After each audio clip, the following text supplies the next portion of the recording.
If you're a frequent watcher of my channel, then you'll already know that I absolutely loathe the Disney live-action remakes, as I have taken every opportunity to make my hatred of them very well known. And if you're curious as to why that is, I'll leave a link to my video where I talk about them in the description. But that being said, there is one aspect to them that's pretty much universally hated, to the point that even their biggest offenders have a hard time making excuses for them. And this would be in their absolutely awful CGI. Seriously, for a company that abandoned traditional animation and now avoids it like the plague with few exceptions, they don't really seem to be putting much effort into the CGI that replaced it. But to be completely fair, there's actually several reasons why most Disney live-action remakes look so bad. And today, I'd like to go over all of them in order to once again demonstrate why such films were a bad idea from the start. And spoilers for pretty much anything and everything Disney are fair game. So in case you don't want something ruined, you might just want to keep on the lookout. You have been warned. Okay, so the biggest reason that classic Disney movies don't seem to translate too well into live action, or, way more accurately, photorealistic CGI, can be boiled down to one simple word: caricature. Now, I already got into all of this in my video on Jimmy Neutron's animation style, and I'll leave a link to that in the description as well, but just to quickly go over it again, 2D, or traditional animation, relies heavily on caricature. The more exaggerated or artistic a character or prop is, the better it's going to look in that medium. While on the flip side, most forms of CGI, and especially photorealistic CGI, relies heavily on realism. The more realistic or true to life a character or object is, the more visually appealing it will be. So as a result, trying to translate something from a 2D film full of exaggeration into a medium of realism isn't going to produce pretty results, because caricature is the opposite of realistic. And this is why such things as Dumbo, the Blue Genie, Pinocchio, the Seven Dwarfs, or even Winnie the Pooh, which all look very cute in traditional animation, become nightmarish abominations if translated directly to real life. Because in the real world, exaggeration tends to be very unappealing.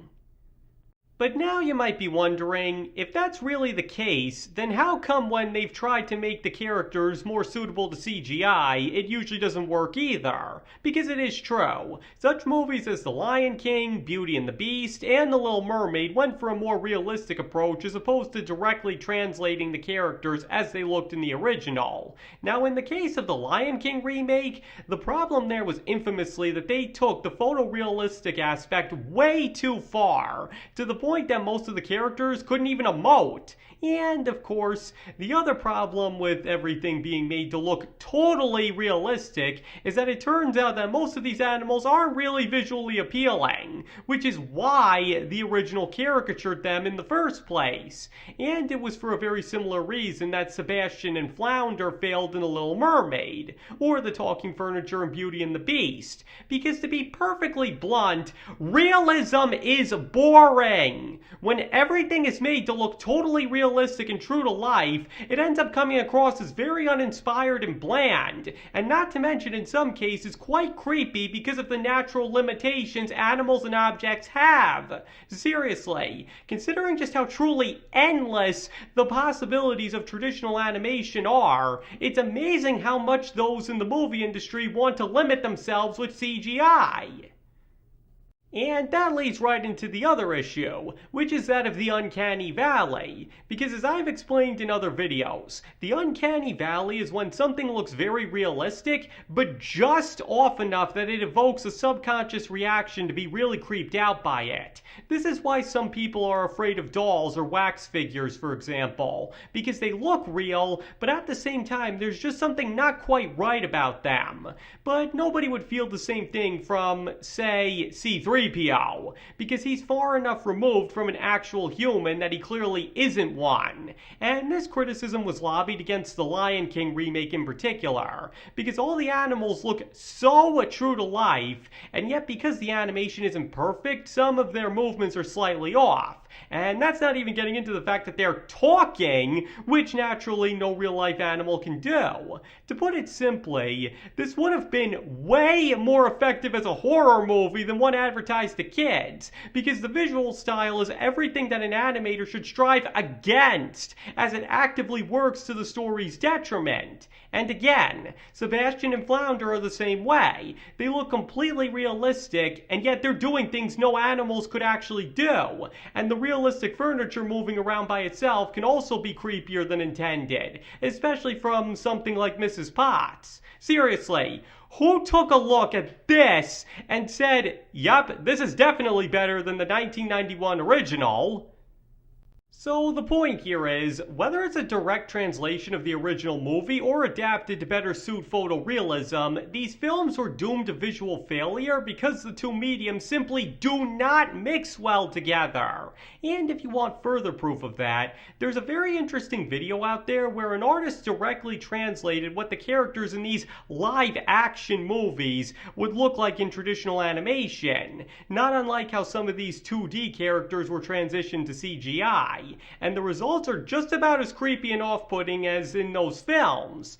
Now, I don't want to steal anything from a fellow YouTuber, which is why I've only put the thumbnail on the screen, but hopefully that's already done enough to demonstrate just how badly these two mediums usually mix, and how Disney's attempts to try and make it work have been misguided at best. But in case you'd like to check out the video for yourself and see everything in all its ugly glory, I'll leave a link to it in the description as well, because it's both impressive and really an eye-opener for just how ugly these movies actually are.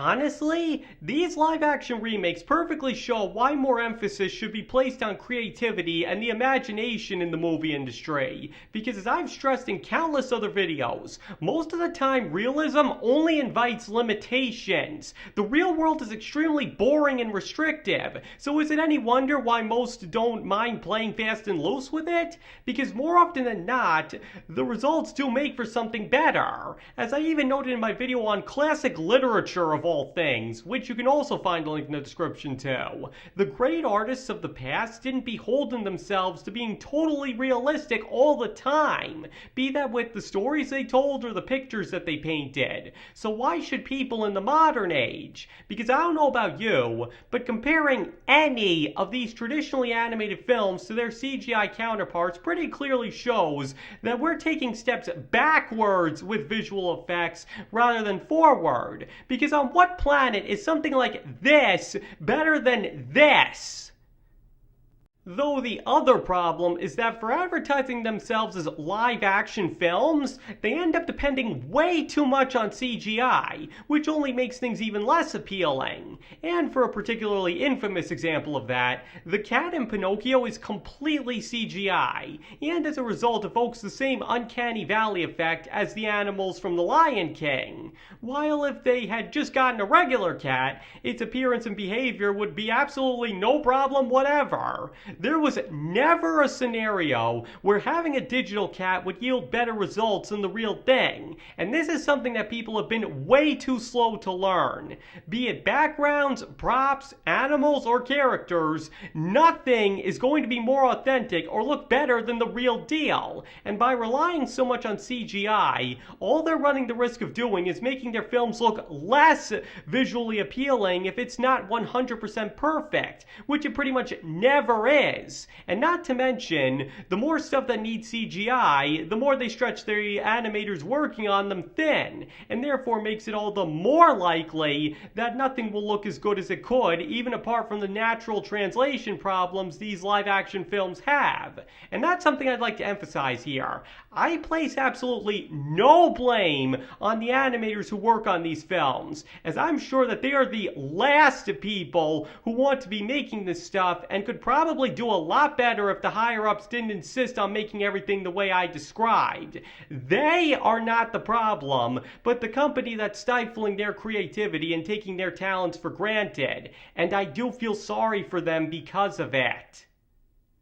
But again, Frankly, the fact that these are even called live action films when they're more often than not at least 60% CGI is downright insulting in and of itself. Because it's like, so it's okay for a film to be animated as long as it's masquerading as live action? How does that make any sense? Seriously, how did audiences let Disney get away with calling the Lion King remake live action when only a single frame in the entire film wasn't animated? Frankly, the stigma around Western 2D animation is ridiculous, because if it's CGI or anime, it gets a free pass. But the second Hollywood does a traditionally animated film, it's bad on principle, to the point that CGI pretending to be live action is considered an acceptable substitute, even though they don't have a third of the visual splendor that the original traditionally animated films did. Because if nobody else will say it, I will. Some of the best things ever made were created with Western 2D animation, and I'm tired of people pretending that it's inferior to everything else. Again, the unacceptable pass that these live-action remakes get just because they're done with realistic CGI should be more than enough to show how ridiculous people get when it comes to avoiding things that they think are for kids.